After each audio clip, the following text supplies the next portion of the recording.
Hi, my name's Katie Orr.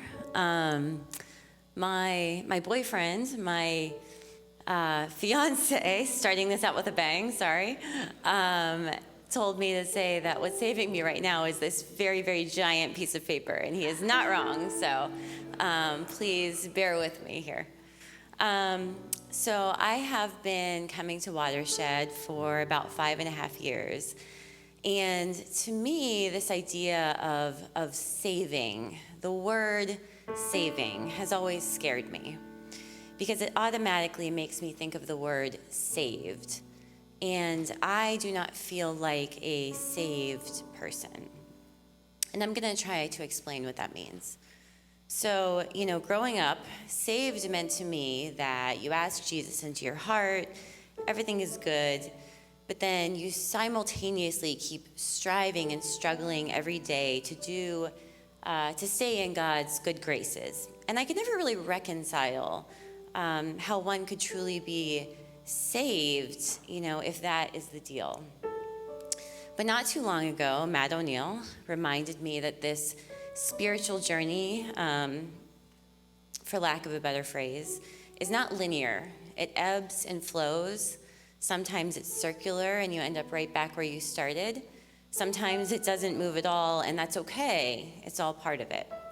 So that kind of helped me reframe my thinking, and I decided that, if I ever waited till the moment when I felt fully worthy of discussing my story, that moment was never going to come. So I don't know about a lot of you, but I've often suffered from something called imposter syndrome, particularly when it comes to my faith. During a TED Talk, a guy named Mike Cannon-Brookes posed this question as it related to imposter syndrome. He said, have you ever felt out of your depth like a fraud and just kind of guessed or BS'd your way through the situation, petrified that at any time someone was going to call you out on it? He's talking about his job here, but it absolutely relates to faith or religion or whatever you want to call it. And that's exactly how I have always felt until Watershed. So I want to start there by saying, as cliche as it might sound, Watershed itself has been what is continuously saving me.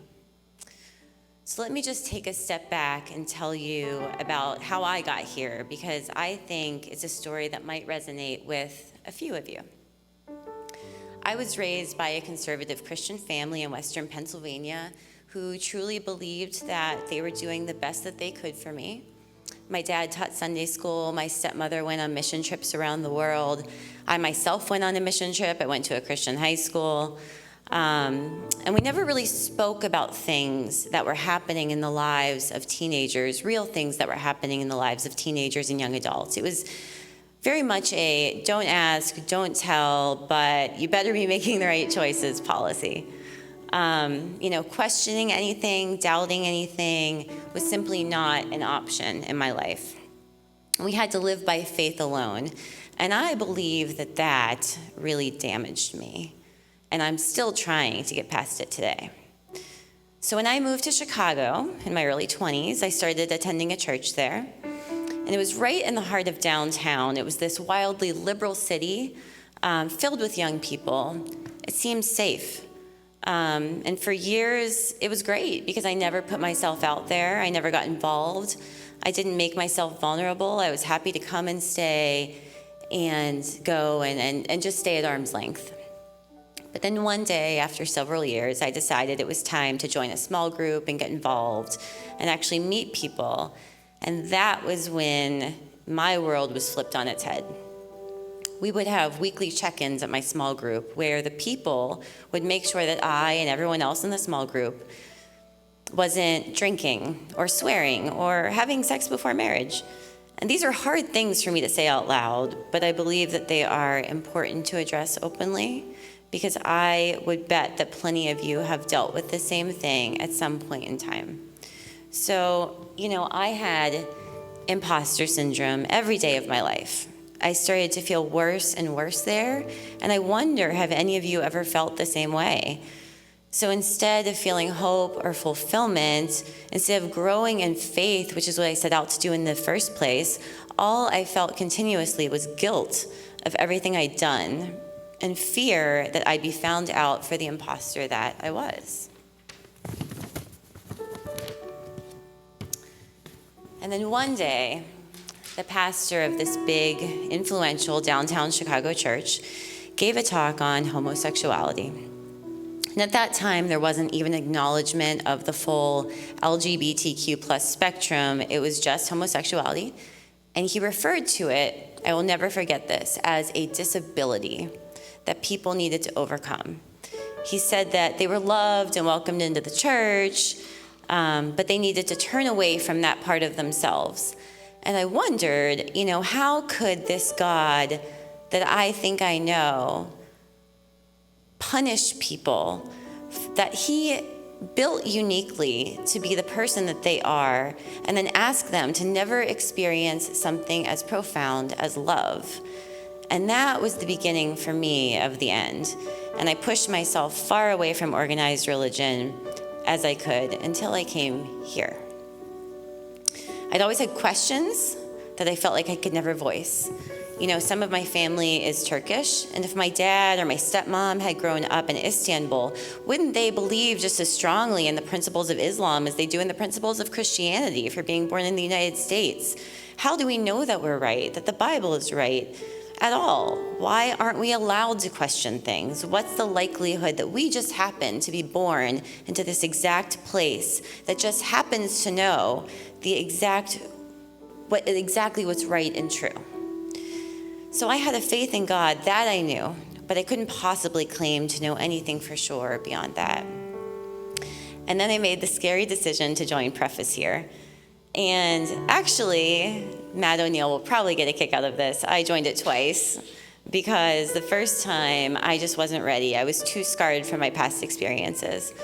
The second time, however, I joined, I engaged, I read Velvet Elvis, for those of you who know about it.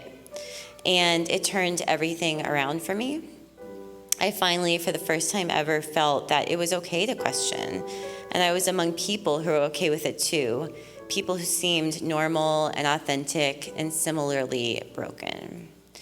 And once I was able to tear down what I consider a people-centered roadblock that I'd constructed and feel free from judgment, only then was I finally able to start asking myself what I believed for real, and start exploring that more. And while I am always going to be a work in progress, and certainly do not have the answers to any of these questions, that has made all of the difference for me. Because not until you feel free from judgment can you truly have the freedom to consider what you believe, rather than what others have told you should believe.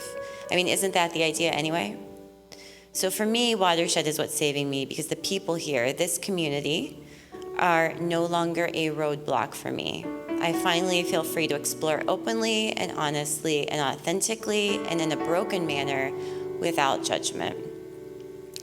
Now, I'm not gonna lie, if I had some tattoos or knew how to compost my own food or knew how to whittle guitars from wood, I would probably fit in better at Watershed. But I love that because the type of people that attend Watershed are so open-minded and free of judgment. I can just be who I am, and that means everything to me. It's literally the thing which was previously the roadblock in my past experiences that has allowed me to look past the people and focus on what I came here to focus on. And for that, I am enormously grateful. So now we would like for you to take a minute and reflect on what's saving you. Thank you.